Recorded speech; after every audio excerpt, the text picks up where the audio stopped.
We've got a quorum, so let's kick on. So let's now go to page 37, Recommendations Corporate and Strategic Committee, and welcome the HBRC team here, including Directors Scotland and Robinson. Welcome. Mr Newman, second time today. They're on their way, I think. They should be. If you could, yeah, anyway, let's... Yeah, well, Debbie chaired this particular meeting too, of course. Here we go. There they are, Paul. Right. So, do you wish to open this up? Well, thank you, Mr Chairman. I mean, normally the committee chair will go through these recommendations, but you'll see that there's recommendations 2, 3 and 4 have arisen out of decision-making items from the committee meeting, and recommendation 5 notes the 4 reports that were received by the committee at the meeting on the 15th of June. So my understanding, and thank you to the directors that are here, there's an ambition to have an extra paragraph added to the statement of intent, which is why you guys are here, so thanks for that. And everyone's here now, we're into it. Okay, very good. Except Peter, that's fine. So, look, before we get to that, Debbie, do you want to talk, you chaired this meeting, do you want to talk about any of these recommendations to Council? Pretty happy with that, okay. So, on that basis then, getting down to the statement of intent, my understanding, Councillor Barker, you might have an extra paragraph you'd like to add to that? Yes, I have. Yes, I have, and I've just emailed it to Leanne now. Sorry, it caught me a bit off guard because I was going by the agenda. You've changed the agenda a little bit. I did say I would. But I missed that anyway. If I can just be given a bit of time to re-pull it up. And Leanne's got it there. It's in 2 parts. Is that I want to strengthen up what I would see as the part under the heading of the Ruataniwha Water Storage Scheme, and to say that the HBRC's appointed directors to the Ruataniwha Water General Partnership will ensure or use all reasonable endeavours that all decisions of the enterprise are consistent with the objectives of Plan Change 6, and all farmers have complying FEMP, etc., etc. And I've noted there that particularly on the light soils of the Ruataniwha Basin, and particularly for farming types known to currently have high nitrogen leaching, such as dairying, not to be, but it seems to me that the public concern has been focused on dairying and focused on the light soils, and we want to send a message to the directors in the statement of intent that we want them to focus on that particular. Now, okay. It could be argued that it's already there, but I just think by having it clearly stated, there's now no ambiguity. The other element I'm proposing to move as an amendment is that in our letter that we write to HBRC, as we do containing the amended SOI, include a request that in the event that the limited partnership to the Ruataniwha Water Storage Scheme is created, that HBRC will use best endeavours in negotiating and agreeing to a shareholders agreement with the other limited partners, that one of the independent directors of the general partner is to be appointed for the credibility and knowledge of environmental considerations, with some preference being given to a Hawke's Bay resident, and that the Hawke's Bay Regional Council will have an ongoing right to nominate such a person it thinks has these qualities as a candidate in the director selection and appointment process when such an appointment is being made. So we're saying we just think, instead of just having an entity which is solely commercially focused, given that there's a huge environmental things here, we think that the Regional Council, HBRC on our behalf, should take up the case to have the establishment of a director's position. So there will be a director, but they'll be chosen on slightly different considerations. They'll be there for credibility and knowledge of environmental factors. So not necessarily just pure commercial. So those are the 2 things. So for the mechanics of the meeting, the first paragraph's in addition to the statement of intent. Yes. And the second paragraph, it will be contained in the letter to HBRC confirming that we accept the statement of intent. Of intent. Okay. Yep. So we're going to put that up there now. Guys, have any thoughts on this or discussion? Well, but both are reasonable, on the face of it, reasonable requests, Chairman. And I mean, you know, I'm just being asked to speak, and Jim's here and Andrew's here, and so we'll respond today, but obviously it has to go back this will be a formal correspondence back to the board of HBRC, who will then need to take that on board and come back with a response. I guess within 24 hours if it's going to be adopted by the end of this financial year. So it's difficult. But on the face of it, no problems. I think the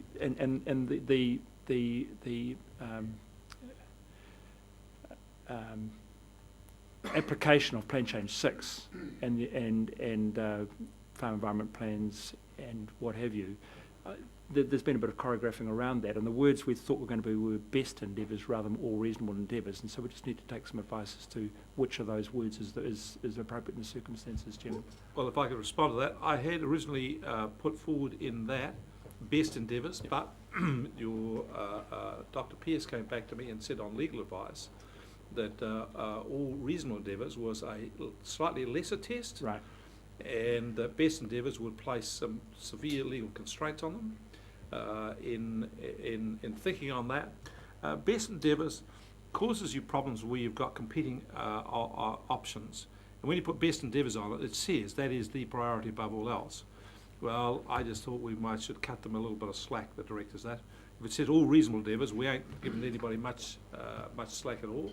But in terms of the letter to the bottom about having the board a board member for environmental reasons, we've maintained the best endeavours. So nothing short of doing your best. We don't expect them to come back. No, sorry, that's been around the loop, and I think I like the interpretation you've come up with there personally, but I just haven't. We need some legal advice. But I think my colleagues are nodding, so Chairman, I think that one's okay. I think at this stage.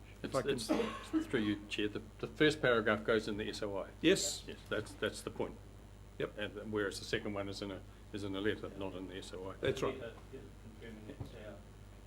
In a letter to the board. Yes. from us. Yeah. So, Chairman, we have a board meeting tomorrow. So I guess if we could resolve this today, the HBRC board has to accept the suggested change from HBRC, and we can do that tomorrow.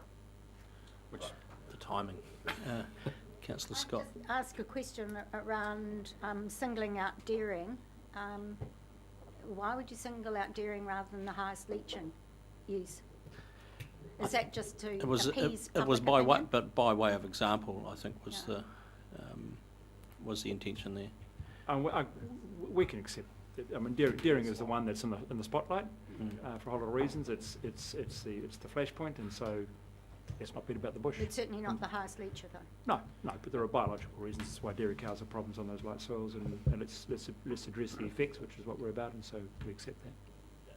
Councillor D. Mr. Chairman, the second part,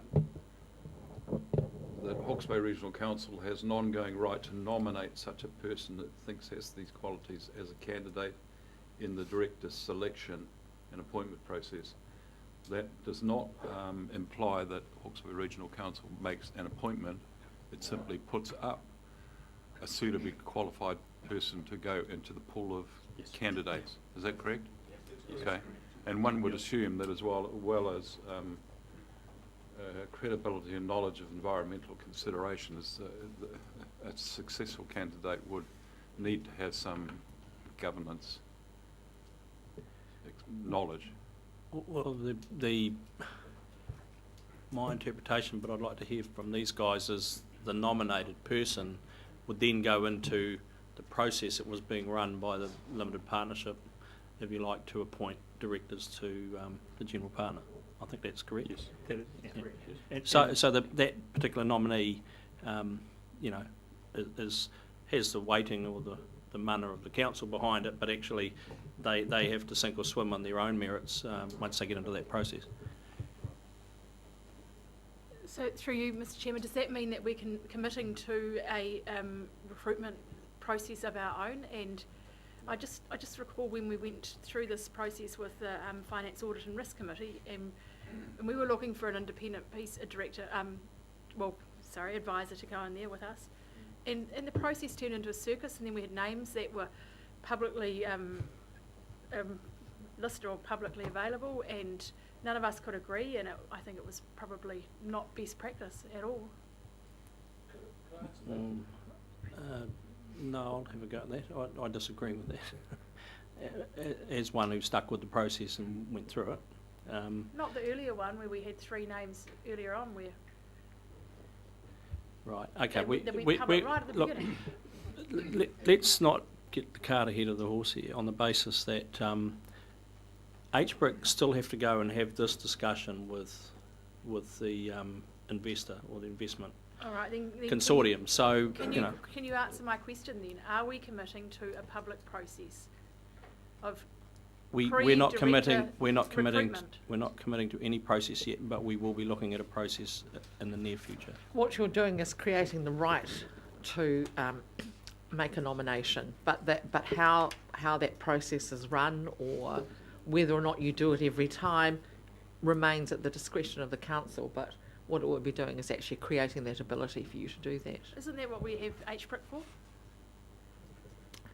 Yes, but there was a specific request and acknowledgement by some of the councillors around this table that specific recognition be given to the environmental aspects of the whole scheme as part of the board that will govern the limited partnership. If I could just respond to a couple of things on that briefly. The idea of this is that if the process that you enter in for selecting the director will, in the end, influence how people view the person. So a serious, considered process, deep thought, and a careful selection, people will say, well, that's a weighty person, and as the chair says, carry the banner of the council with us. It's also there for, if we shouldn't always delegate everything to HBRC.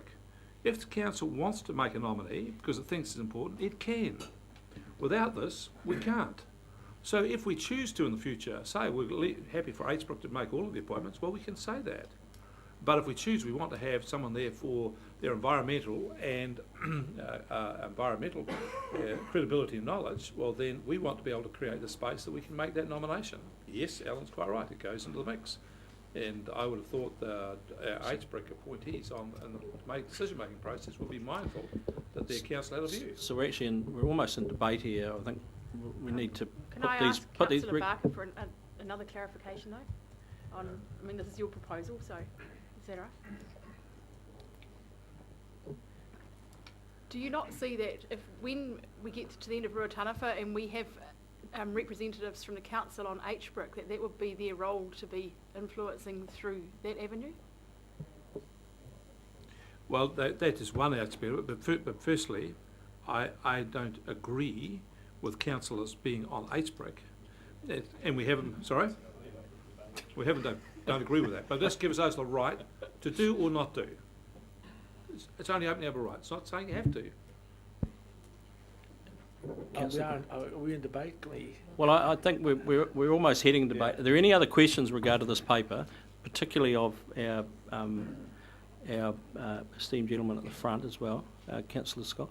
I'd just like to pick up on the sentence that, I'm sorry, I can't read it properly, that one of the independent directors of the general partner is to be appointed for their credibility and knowledge of environmental considerations.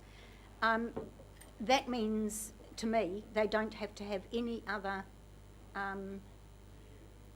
skills of governance that this board would be looking for, and I'm asking if that is far too narrow a definition, that they should include that with the other skill sets that you would be seeking in a director, because otherwise it seems to me you've got limited, the fact that you're appointing somebody who's independent, but they are totally limited in their powers of what they're going to contribute to the board, seems to be denying the board of full governance potential. So I would be grateful to get an answer from. Well, I think you've got a small board of proposed at the stage of 5, and I think that the appointing authorities for that board, which is HBRC and the investor, would be looking within those 5 people to get a good mix of skills and a good mix of experience and diversity. And so I think you wouldn't pick someone who is absolutely narrow and deep in this particular case, an environment, but had no other skills. I mean, if that's all you had, that's what you'd take. But if there were people that had some environmental skills along with some experience in governance or some project management, you might look to that. And I think there is a weighting up there for a preference from Hawke's Bay, I think, without seeing them. So, I mean, all those things go into the mix. I think I think it's, personally, I think it's a reasonable proposition, but the final decision will be made on behalf of both investors by the investor and HBRC. I guess I'm just asking, is the wording broad enough to be able to reflect those views? But just, what have you, if I could respond to that, I think it is on the basis that this is just a request from the council to HBRC to take the cudgel up on our behalf. So my Councillor question, Graham. Sam, just on what you're talking about there, so HBRC's investment into the dam, does that have directors hooked to it? Do we have two, a guaranteed of two? Well, this man's proposing or negotiating the shareholders agreement. I'll let him answer that. And the So, shareholders so agree? currently, Councillor Graham is a board of 5 with one nominee from each of the equity partners and 3 independents. So that's the framework We currently. have one. Yeah, and 3 independents. So 1 each, so it's balanced. I mean, if you're after balance, it's balanced. And guess what? All 5 have to act in the interest of the partnership. Yeah, that's right. So look, that's where it sits today. Well, But then we'd need a room as big as this. We'd be paying more directors. Sorry, pardon me, guys. But we're trying to keep it sort of efficient, I guess. But the other point I'd make is in a selection process, it's the equity investors who get this, the shareholders who will get the say as to the independents. And I'd just reinforce Sam's point. I think that one is it makes eminent sense from where I sit, given the environmental scale of the scheme, that there's a parameter in it that's being proposed. Makes eminent sense. I can't understand why. I wouldn't be very, very surprised to see any objection from the other party to that. Okay, so any further questions? Could we get into moving and seconding this thing? You happy to move? We have someone happy to second that. Could clarify that includes that. So, we're talking about a 3.1 and a 3.2 here? Yep. Okay. 3.1, 3.2, and into the current suite of recommendations. I probably will take them separately, I think, just to be sure. So you're happy to move? And a seconder for that? Are you happy to second that? Okay. Do you wish to speak? Just briefly to recap and pick up on a couple of points that people have made. The point about Councillor Scott's identified that we've highlighted cows, dairying, could have put in there lots of other things which have high leaching rates, such as potatoes and so on, but thought this diluted. The point of this is to be a clear statement of what our intent is, and the public concern is about dairying on light soils. If that's what the public concern is, let's state that. So it's plump and plain for everybody to see.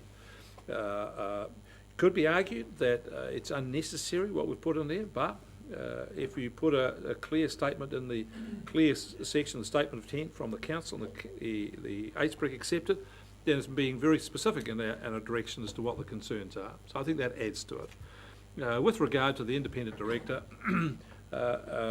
it's not unusual for boards, for example, our own port company looks for a director who has general director skills and expertise in logistics, general director skills and expertise in corporate law. What's being proposed here is someone to be a director, function as a director, and also to have expertise and skills and knowledge in environmental issues. So we're putting together a package, and given the significant environmental issues that this project has, I would have thought we should have done this right from the start, actually. To pick up on Andrew's point, it makes eminent sense. If we were looking at how we would talk to the public about this, say, well, we got the fact there's environmental issues here. We're going to appoint a director who's got specific capability in environmental issues to make sure the board is well informed on them. This is just good common sense at the end of the day. And I just think it's not a bad thing for the council itself to be able to put a nomination into the process. Doesn't mean to say it's guaranteed, but we should have the right to nominate if we so choose. And I just think it's a practical enhancement to what we've got in front of us. So for that, I support it. Thank you, Chair. Councillor Brown. Well, as everyone knows, I still have some deep concerns about the scheme. But I understand also that the vote's already been taken to invest 80 million, and that was 6-3. And despite the fact that I wasn't happy about that, that's democracy, and that's the best system we've got, as they're finding out in England at the moment. My objective here in supporting this is to get the best deal I can for the ratepayers and for the people that have backed me in this, in my endeavours. And having someone with credibility, environmental credibility, right at the coalface of decision making is hugely important in my mind, and hopefully in their mind, and hopefully they can see that this is the best that we can do going forward.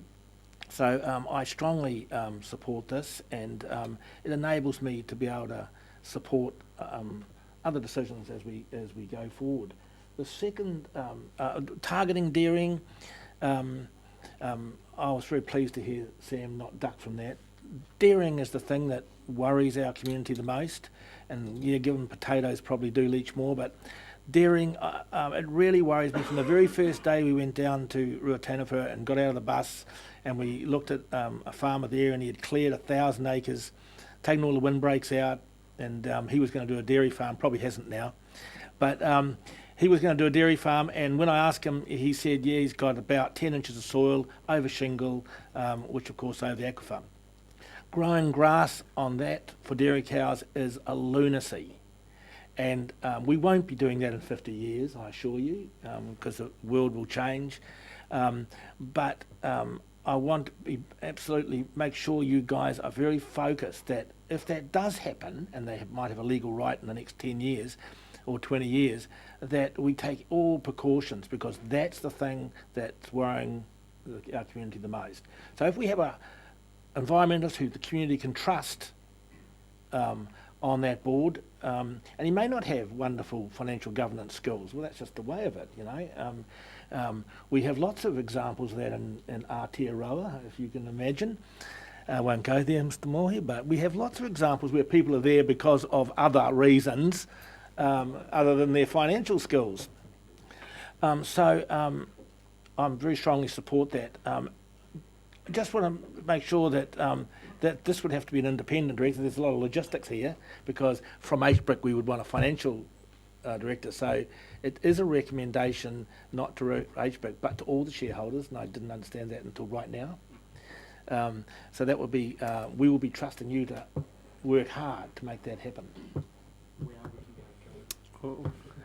Other speakers, Councillor Scott. Mr. Chairman, I'm happy to support the recommendations, and I thank Councillor Barker for his very clear enunciation that it is a director appointed for her skills as a director, including the environmental knowledge and performance experience.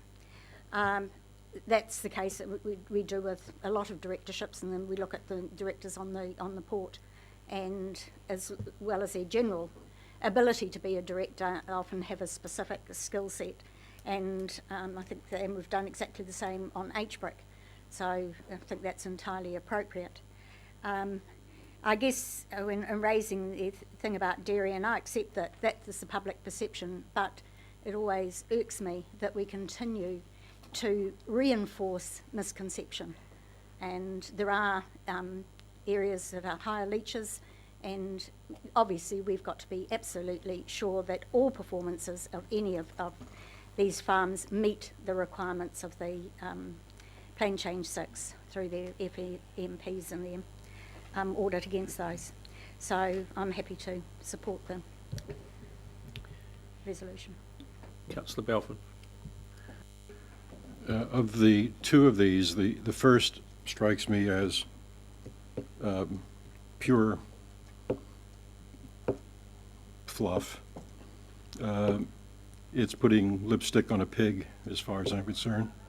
You know, make some councillors feel better, and everybody would like to feel better. The second is one that has the potential for some impact and traction in terms of how this scheme is operated, but the devil will be in the detail. And just as HBRC has appointed a director who, as far as I know, is basically there because he knows how to build dams, I see nothing wrong with, and is not the financial deal maker. This is no different. There would be a place on this board for someone who is principally concerned with and knowledgeable about the kind of issues that will arise around the environmental mitigation aspects of this project and how effectively those are pursued. So that one has a bit more appeal, but the devil's in the detail. It is down to there are environmental voices and there are environmental voices, and some are basically captured and some are independent. And so for me, this would come down to, is this a independent voice who has, of course, the maturity of judgment and attitude to be a constructive player, to be sure, but is there to underscore that our interest as a council in this project is to make sure we play the most effective regulatory role we can in meeting the environmental objectives of the project. And I see no problem at all with selecting a person whose skill sets are principally in that area.